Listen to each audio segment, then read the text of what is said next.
The Smart Borders Act changes to the Canadian Citizenship Act, cracking down on spousal applications, updates on the Quebec Immigration, PNP, and federal court case law on this edition of ImmPulse. There are real concerns about the Strong Borders Act. Everyone has a different concern based upon whether their interest is the refugee portion of it. Mine is some interesting amendments for the Immigration Refugee Protection Act, which are subtly introduced without any explanation as to how they're going to be used or what they're going to be used for. But clearly they could be used to cancel or suspend individual applications or whole categories of applications. And in a system in which we're oversubscribed, our backlogs are horrible. And they keep coming in some programs like the SUV. One would think that these tools, if you like to call them, are going to be readily available to change the whole dynamics of the program. So you have a very interesting perspective, you're an experienced practitioner, and you're thinking about the unintended or potential intended consequences of too much discretion. I've been around when they've canceled whole programs before, 10 years ago and beyond, and now they have the legislative authority. The courts say that if you have the legislative authority, full steam ahead. And so I'm not sure who's safe and who's not safe in the backlogs. Is there another argument, though, that we know there's a tariff negotiation going on, and this piece of legislation, if proposed and passed, allows Prime Minister Carney to show that we've tightened up the border. We know that there are many foreign students who are here, and they don't seem to have an exit strategy. Many are making asylum claims. Does this not give a productive tool to potentially limit some of the impact of individuals making unbonafide refugee claims? This is an unbridled authority in the Act, which simply means that the Governor and Council can create these regulations in the interests of Canada. This is a tool that can be used many different ways at many different times. We're only at the beginning of this process as to what's going to happen, but if you have an application in process, you want it determined as quickly as you can. Right, and I would agree with you. It is pretty scary thinking about the discretion now that even a border officer exercises, often where there isn't counsel. To the point where that individual, that border officer, can cancel an application on the spot. And that border officer is actually a CBSA officer acting as an immigration officer, and so it kind of gets scarier, right? If the interview doesn't go well, it gets scarier. Yeah, that'll be an interesting debate as to how that legislation moves forward. Right. Or whether or not that a permanent resident can be canceled. I don't believe it can without a proper Section 44 report, but temporary resident visas and temporary status are certainly within the purview of the officer. And we noticed last week on ImmPulse that there was an update on implied status, now referred to as maintained status, but the ability to impact dual applications where people are filing multiple applications. That can be eliminated through this particular legislation as well. And if it's seen as a problem, it probably will. Right. Let's take a look at some updates on the Citizenship Act. We see that they've moved away from the previous provision where citizenship for those born who are Canadians born outside of Canada couldn't be passed on to the next generation.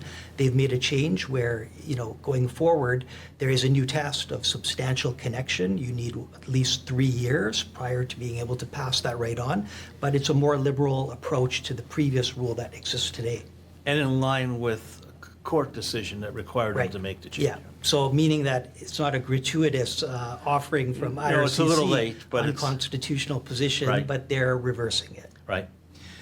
There was a whole bunch of invitations issued under the Ontario program, provincial nominee program, but they're in very specialized areas. Right. Healthcare, construction.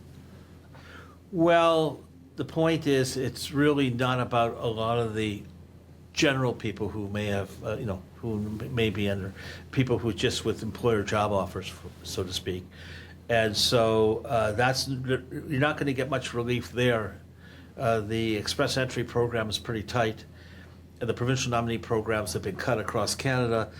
Ontario's doing what they can. They have the highest quota, but we're in a kind of a suspended animation until we see what Prime Minister Carney wants to do. Right, and a lot of selection in rural areas, not in metro. Right. And there are some fundamental areas, individuals who are experienced, who are a little older, are not finding pathways to be able to stay in Canada. So challenging time, you have to think definitely outside the box in terms of how to solve that. So I recommend you take 5 minutes and take a look at our ImmPulse publication.